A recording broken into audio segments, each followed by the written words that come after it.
పాపం పొంగుకొని వచ్చిందా? ఆ ల్యాండ్ ఏం చేసావు? నీ లోకేష్ పేరుతో రాయించుకున్నావు తిరిగి మీ అమ్మ దగ్గర నుంచి. ఇదే మీ ప్రేమ కుటుంబం పట్ల? ఇదేనా మీ కుటుంబానికి చేసే న్యాయం? ఎన్ని రోజులు వాళ్ళు ఎంత సఫర్ అయ్యారు, ఎంత బాధపడ్డారు. ఇంతెందుకు మీ నాన్న చనిపోతే పెద్ద కొడుకుగా నువ్వు కదా తలకొరిగి పెట్టాలా? మరి నువ్వెందుకు పెట్టలేదు? తమ్ముడి చేత ఎందుకు పెట్టించావు? ఏనాడైనా సరే నువ్వు శ్రాద్ధ కర్మలు కానీ ఇంటికి వాళ్ళకి సంబంధించినటువంటి వ్యవహారాలు ఏదైనా సరే కొడుకుగా నీ బాధ్యతను నెరవేర్చావా? ఎప్పుడూ లేదు. ఈ మధ్య చెప్తున్నావు కొత్త మాట ఒకటి, మావిడ అక్కడ ప్రతి పండగకి వెళ్దామంది. ఇదేదో ఎవరు వెళ్ళనట్టుగా. సంక్రాంతి వస్తే ప్రతి కుటుంబం కూడా వాళ్ళ సొంత కుటుంబాలకు వెళ్ళిపోతారు. ఇదేదో మీరే కొత్తగా కనిపెట్టినట్టు. అన్ని వేషాలే, అన్ని డ్రామాలే, అన్ని నాటకాలే, అన్ని అబద్ధాలే. మీ బతుకంతా ఇంతేనా? మీ వాళ్ళని మీరు చూసుకోలేరు ఎందుకు? పక్కనే నేను ఉన్నానుగా. మీ తాతను బతికించుకున్నదాన్ని, మీ తాతని ఎలక్షన్లో తిప్పుకొని బ్రహ్మాండంగా 258 సీట్లు గెలిపించిన దాంట్లో భాగస్వామ్యం అయిన దాన్ని నేనున్నాను కదా. నీకు అమ్మమ్మనవుతాను కదా నేను. మరి నాకు ఏ రోజైనా ఒక్కరోజైనా సరే శుభాకాంక్షలు నాకు చెప్పావా? నా పుట్టినరోజు అసలు ఎప్పుడో నీకు తెలుసా? ఏ ఒక్కసారైనా సరే వచ్చి అమ్మమ్మ ఎట్లున్నావని చెప్పి నన్ను ఏమైనా మాట్లాడించావా నువ్వు? అట్లాంటి మీకు డబ్బున్న వాళ్ళు తప్ప లేదు. రాజకీయంగా వాళ్ళు ఎదుర్కోలేనటువంటి పరిస్థితుల్లో మీరు దిగజారే విధానం ఈరోజు విజయమ్మ గారి శుభాకాంక్షలు చెప్పడం ద్వారానే అర్థమవుతూ ఉంది. అందువల్ల ఏంటంటే ఇది ప్రజలు ఏమంటున్నారో ఒక్కసారి బయటికి వెళ్ళి వినండి. ఉమ్మేస్తూ ఉన్నారు మీ మీద. ఇంత నీచంగా దిగజారాలా? ఇలా కుటుంబాల్లో చిచ్చు పెట్టడం ఏంటి? ఇటు ఎన్టీఆర్ కుటుంబంలో చిచ్చు పెట్టావు. ఆయన కడుపులో మంటను రగిల్చారు. ఆయన కొడుకుల్ని ఆయనకు కాకుండా దూరం చేశాడు మీ బాబు. మీ బాబు ఎంత నీచ చరిత్రో, ఎంత దుర్మార్గుడు ఆయన గురించి చెప్పాలంటే రోజులు కూడా చాలు నిజంగా. అందుకే పెద్ద పుస్తకమే రాశాను ఆయన మీద నేను. అట్లాంటి వాడు మీ తాతను బ్రతికుండగానే చంపేసినటువంటి వ్యక్తి కదా మీది. మీ అమ్మ కూడా అందులో భాగస్వామే కదా. మరి సొంత తండ్రికి అంత అన్యాయం జరుగుతుంటే సరే కనీసం అండగా నిలబడిందా మీ అమ్మ? పోనీ ఆ రోజు నువ్వు చిన్నాడు అనుకుందాము.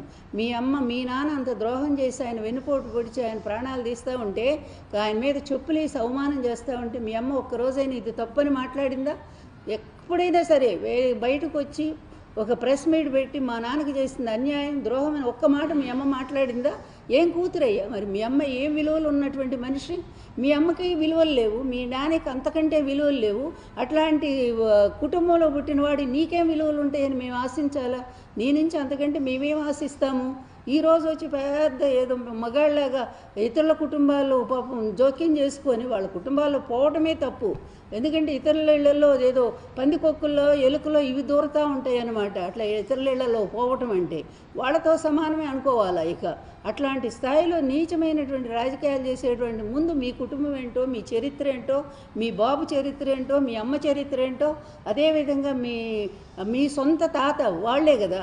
మీ తాత అమ్మ వాళ్ళకి ఏమి న్యాయం జరిగిందో, నారావారి కుటుంబానికి ఏమి న్యాయం చేశారో ఇవన్నీ కూడా బయట పెడదాం. మరి మాట్లాడదాం రండి ఒకసారి. ఈరోజు వచ్చి బాబు జగన్మోహన్ రెడ్డి తల్లిని చూడలేదు, చెల్లించు, ఇదేనా మీ స్లోగను? రాష్ట్రంలో మొత్తం కూడా 2 కోట్ల మంది మహిళలకు న్యాయం చేసిన వ్యక్తి జగన్మోహన్ రెడ్డి తెలుసా? ప్రతి పేద మహిళ కూడా మా అన్న అనుకున్నారు, మా తమ్ముడు అనుకున్నారు, మా కొడుకు అనుకున్నారు. ఇంటికి వెళ్ళి వాళ్ళకి పెన్షన్లు అందించినటువంటి వ్యక్తి జగన్మోహన్ రెడ్డి. అమ్మఒడి ద్వారా లక్షల మంది పేద పిల్లల్ని బడికి పంపించిన వ్యక్తి జగన్మోహన్ రెడ్డి. చేయూత, ఆసరా పథకాల ద్వారా ఎంతోమంది ఆడపడుచులకు ఉపాధి కల్పించిన వ్యక్తి జగన్మోహన్ రెడ్డి. 35 లక్షల ఇళ్ల స్థలాలు ఇచ్చి అందులో దాదాపుగా 10 లక్షల 15 లక్షల వరకు ఇళ్ళు కూడా కట్టించి ఇచ్చినటువంటి వ్యక్తి, అది కూడా ఆడవాళ్ల పేరుతో ఇచ్చిన వ్యక్తి జగన్మోహన్ రెడ్డి. తర్వాత ప్రతి దాంట్లో కూడా 60% పైగా ఆడవాళ్ళకే మరి నామినేటెడ్ పోస్టులు కానివ్వండి అన్నిట్లో కూడా అవకాశం కల్పించిన వ్యక్తి జగన్మోహన్ రెడ్డి.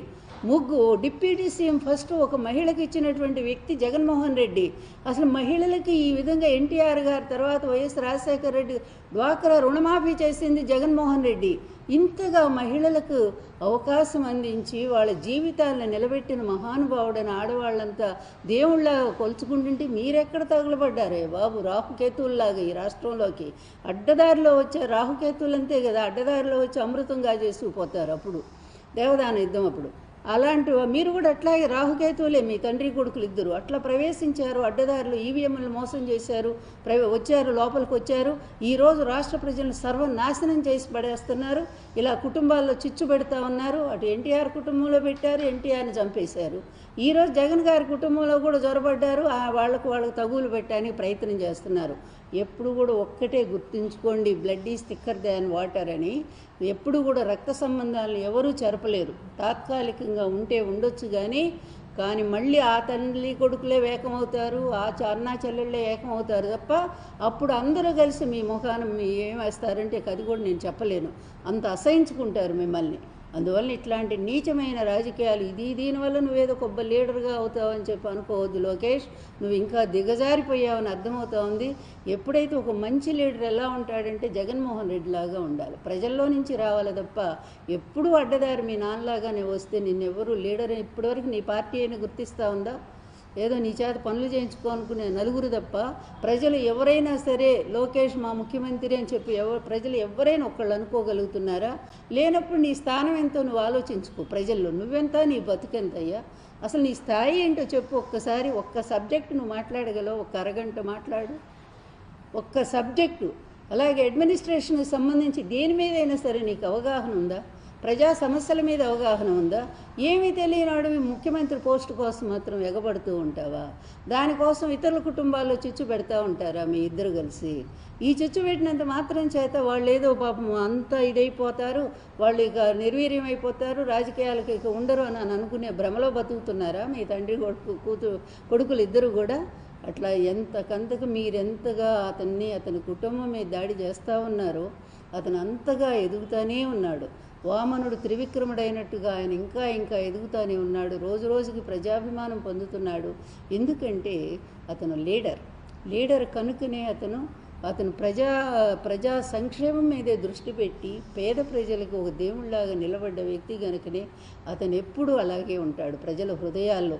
మీరు చేసే ఈ చౌకబారు రాజకీయాలు ఎప్పుడైనా సరే జగన్మోహన్ రెడ్డి గారు మీ కుటుంబం గురించి మాట్లాడా? ఒక్కసారన్నా మహిళల గురించి హీనంగా మీలాగా మాట్లాడా? మీ దరిద్రపు ఛానల్స్ అన్నిటిని పెట్టుకొని మహిళల్ని వేధిస్తూ క్యారెక్టర్ అసాసినేట్ చేస్తూ బ్రతుకుతున్నటువంటి మీ బతుకులు ఎంతయ్యా? దరిద్ర బ్రతుకులు. నిజంగా కూడా అసహ్యం వేస్తూ ఉంది మిమ్మల్ని. ఎట్లాంటి పుట్టుకలయ్యా మీ ఎట్లా పుట్టారు, ఏ ముహూర్తంలో పుట్టారో కానీ ఇలా ప్రజల్ని నాశనం చేయటానికి, కుటుంబ వ్యవస్థలు నాశనం చేయడానికి వచ్చారు. సొంత కుటుంబాన్ని నాశనం చేసినటువంటి మీ నాన్న అడుగు ఎట్లాంటి దరిద్రపు విధానాలు అవలంబిస్తాడో రాజకీయాల్లో అనేది. ఈయన గురించి ప్రతి లీడరు కాంగ్రెస్లో తిడతారు, కమ్యూనిస్టులు తిడతారు, బీజేపీ తిడతారు, అందరూ తిడతారు.